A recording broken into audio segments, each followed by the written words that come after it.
মুসলমানরা আজকে বিশ্ব দরবারে কোন পর্যন্ত পৌঁছে গেছে তার হিসাব তোমাদের কাছে নাই। সারা পৃথিবীর মুসলমানদের কলিজার মধ্যে সবচেয়ে বড় সম্মানের আসন ইমামুল হারামাইনের আসন। শেখ আইয়ুব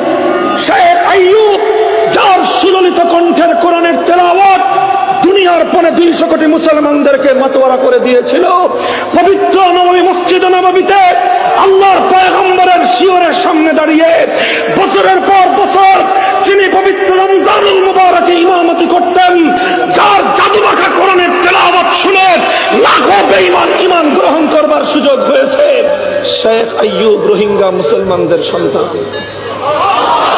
পবিত্র মক্কা এবং মদিনার মসজিদের ইমামতি যারা করে তাদের আসন এবং মর্যাদার আসনটা খোদার কসম খেয়ে বলি উম্মতে মুসলিমা আমেরিকার প্রেসিডেন্ট ট্রাম্পকে সম্মান করে না, উম্মতে মুসলিমা দুনিয়ার কোন ভ্লাদিমির পুতিনকে সম্মান করে না।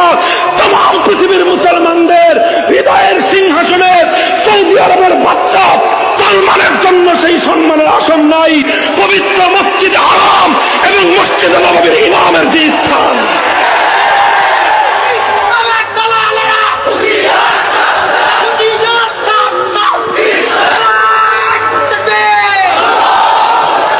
মোহতারাম হাজিরিন, রোহিঙ্গারা কোন পর্যন্ত পৌঁছে গিয়েছে তোমরা জানো না।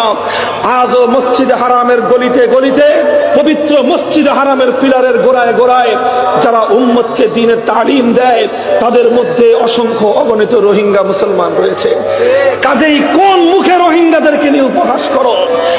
কোন মুখে, কোন গর্বের বলে তোমরা, কোন অহংকারের বলে রোহিঙ্গাদেরকে নিয়ে তুচ্ছ-তাচ্ছিল্য করো? রোহিঙ্গাদেরকে নিয়ে তুচ্ছ-তাচ্ছিল্য করা ইসলাম বিরোধী একটা গভীর ষড়যন্ত্র। মুহতারাম হাজিরিন, সোচ্চার থাকবেন তো ইনশাআল্লাহ? সোচ্চার থাকবেন তো ইনশাআল্লাহ? যারা রোহিঙ্গা বলে গালি দেয়, নিজের পায়ের বাম পায়ে